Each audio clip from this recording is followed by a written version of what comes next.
Hi friends, this is Jithin.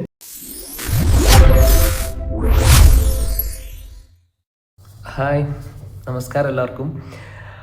അപ്പോൾ ഇന്നലത്തെ match കഴിഞ്ഞു.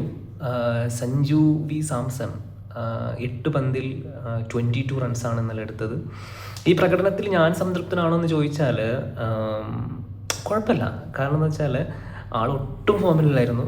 ആ ഒട്ടും ഫോമിലില്ലാത്ത ഒരാൾ ഇന്നലെ ഒരു 3 പട്ടുകൂറ്റൻ സിക്സറുകൾ നേടിയപ്പം ഒരു സന്തോഷം തോന്നി. ഔട്ടായി, ഓക്കെ, ഇറ്റ്സ് ഫൈൻ. ബാക്കിയുള്ളവരെയൊക്കെ അപേക്ഷിച്ച് നോക്കുമ്പം സഞ്ജു, അതുപോലെ തന്നെ ഹർദിക്, ഇഷാൻ, ഇവരാണ് നന്നായിട്ട് പെർഫോം ചെയ്തത് ഇന്നലെ എനിക്ക് തോന്നിയിട്ടുള്ളത്. 275 സ്ട്രൈക്ക് റേറ്റിലാണ് സഞ്ജു ഇന്നലെ പെർഫോം ചെയ്തത്. അപ്പോൾ നിങ്ങളിപ്പോൾ ഒരു പക്ഷേ നിങ്ങൾ ചോദിക്കും, ഈ കേരനിര ഫാൻസിന് എന്താണ് സഞ്ജു ഒരു 10 റൺസ് എടുത്താലും 20 റൺസ് എടുത്താലും ഇത്രേ പൊക്കി അടിക്കാനുള്ള കാരണം എന്ന് വെച്ചാൽ, പക്ഷേ എന്ത് ചെയ്യുക, അവൻ്റെ അടുത്ത് ഒരു പ്രത്യേക ഇഷ്ടം ഉണ്ടായിപ്പോയി. അതിനിപ്പം എന്താ നമ്മൾ, പക്ഷെ മറ്റുള്ള താരങ്ങൾക്ക് എന്തെങ്കിലും പരിക്ക് പറ്റാനോ അപകടങ്ങൾ പറ്റാനോ ഇങ്ങനെയൊക്കെ ചിന്തിക്കുമ്പോഴാണ് അതൊരു ഒരു ടോക്സിക് ഫാനായിട്ട് മാറുന്നത്. സോ സഞ്ജുവിനെ ഇഷ്ടമാണ്. അവൻ ഒരുപാട് സ്ട്രഗിൾ ചെയ്തിട്ടുണ്ട് മുമ്പത്തെ കാലത്ത്. നന്നായിട്ട് ഫോമുള്ള സമയത്തൊന്നും ഇവർ ടീമിൽ സെലക്ട് ചെയ്തിട്ടില്ല. ഒരു ജയവർദ്ധന ടച്ച് ഒക്കെ ഉണ്ട് എന്ന് മുമ്പ് കമൻറ്റേറ്റേഴ്സൊക്കെ പറഞ്ഞൊരു സമയം ഉണ്ടായിരുന്നു.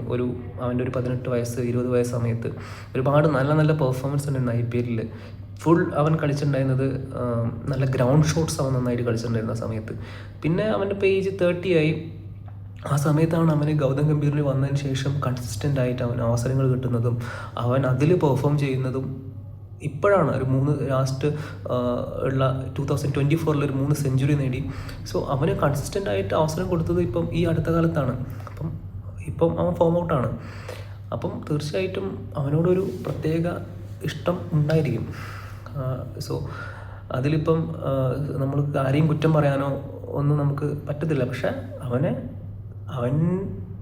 വേണ്ടിയിട്ട് ബാക്കിയുള്ള താരങ്ങളായ ഋഷഭ് പന്ത്, അതുപോലെ തന്നെ ഇഷാൻ കിഷൻ, അതുപോലെ തന്നെ അബി, ഇവരെയൊക്കെ ഹെയ്റ്റ് ചെയ്യുന്നത് മോശമായിട്ടുള്ളൊരു കാര്യമാണ്. സഞ്ജുവിന് ഇഷ്ടപ്പെടാം. അപ്പോൾ ഇന്നലത്തെ മാച്ചിൽ ഞാൻ ഓക്കെയാണ്. ഹാപ്പിയാണെന്ന് ചോദിച്ചാൽ ഹാപ്പിയൊന്നും അല്ല, എന്നാലും ഓക്കെയാണ്. ഇനി നെക്സ്റ്റ് പാകിസ്ഥാനെതിരെയുള്ളൊരു മാച്ച് വരുന്നുണ്ട്.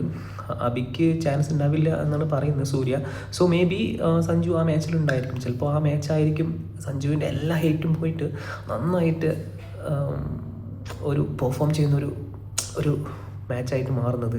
അതിലെല്ലാ ഹെയ്റ്റും പോവുകയും എല്ലാവർക്കും ഇഷ്ടപ്പെടുകയും പിന്നെ വീണ്ടും ഒരു സ്ട്രോങ് ആയിട്ട് ടീമിൽ ഉണ്ടാവുകയും ചെയ്യുന്നു. ഞാൻ വിശ്വസിക്കുന്നത് അങ്ങനെയാണ്. പക്ഷെ അങ്ങനെ ആവട്ടെ എന്ന് ഞാൻ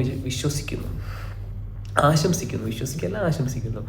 പിന്നെ ഇനി നെക്സ്റ്റ് പാകിസ്ഥാനെതിരെയുള്ള മാച്ച് ഇപ്പം നന്നായിട്ട് പെർഫോം ചെയ്താൽ മേ ബി നെക്സ്റ്റ് മാച്ചുകളിൽ ഇപ്പം റിങ്കു നന്നായിട്ടല്ല പെർഫോം ചെയ്യുന്നത്. മേ ബി റിങ്കുവിന് പകരമായിട്ട് സഞ്ജു ബാക്കിയുള്ള മാച്ചസിലൊക്കെ വരാനുള്ള സാധ്യത കൂടുതലാണ്.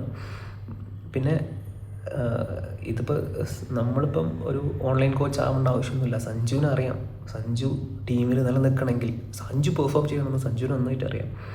സോ അവനതിനു വേണ്ടിയുള്ള ഹാർഡ് വർക്ക് അവൻ ചെയ്യുന്നുണ്ടായിരിക്കും.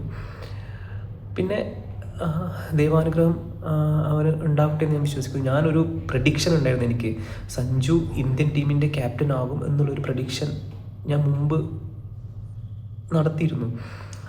അത് സാധ്യമാവുമോ ഇല്ലെന്നൊന്നും അറിയില്ല. പക്ഷേ ഞാൻ വിശ്വസിക്കുന്നു തീർച്ചയായിട്ടും അവൻ നന്നായിട്ട് ഇനിയുള്ള മത്സരങ്ങളിൽ പെർഫോം ചെയ്യുമെന്ന്. അപ്പോൾ നിങ്ങൾക്കൊക്കെ എങ്ങനെയാണ് ഇന്നലത്തെ മാച്ചിനെ പറ്റിയിട്ട് തോന്നുന്നത്? എന്തായാലും ഇന്ത്യ വേൾഡ് കപ്പ് അടിക്കുമെന്ന് തന്നെയാണ് എൻ്റെ വിശ്വാസം. ചില പ്രോബ്ലംസ് ഇന്നലെ കണ്ടിരുന്നു. സ്പിന്നിന് നമുക്ക് നന്നായിട്ട് കളിക്കാൻ പറ്റിയില്ല. എസ്പെഷ്യലി പാകിസ്ഥാനെതിരെ അത്യാവശ്യം നല്ല സ്പിന്നേഴ്സാണ് പാകിസ്ഥാനുള്ളത്. ഇപ്പം നമ്മുടെ ഒരു ലാസ്റ്റ് ഒരു മിസ്റ്ററി സ്പിന്നർ പോലെ നമുക്ക് പാകിസ്ഥാന് വന്നൊരു പ്ലെയറാണ് താരിഖ് എന്ന് പറഞ്ഞിട്ട്. സോ അവനെയൊക്കെ നമ്മൾ നന്നായിട്ട് ശ്രദ്ധിക്കണം കളിക്കുമ്പോൾ. നമുക്ക് സിമ്പിളായിട്ട് അവനെ അറ്റാക്ക് ചെയ്ത് കളിക്കാൻ തോന്നുമെങ്കിലും വിക്കറ്റ് അവന് പെട്ടെന്ന് കിട്ടും. അപ്പോൾ അതൊക്കെ ഒരു നല്ല ക്വാളിറ്റി സ്പിന്നേഴ്സ് ഉള്ളൊരു ടീമാണ്. നന്നായിട്ട് കളിക്കാൻ പറ്റട്ടെ. അപ്പോൾ സഞ്ജു നന്നായിട്ട് സ്പിന്നെ കളിക്കും. പക്ഷേ പ്രശ്നം എന്താണെന്ന് വെച്ചാൽ സ്പിന്നേഴ്സ് വരുന്നതിന് മുന്നേ സഞ്ജു ഔട്ടായി പോകും. അപ്പോൾ അങ്ങനെ അടുത്ത മാച്ചസിൽ ഇല്ലാണ്ടിരിക്കട്ടെ. സഞ്ജു ഒരു ഒരു 6 ഓവറിന് മുകളിൽ ക്രീസിൽ നിൽക്കട്ടെ, എന്നിട്ടൊരു ഇന്നിങ്സ് നമുക്ക് കാണാൻ പറ്റുമെന്ന് വിശ്വസിക്കുന്നു.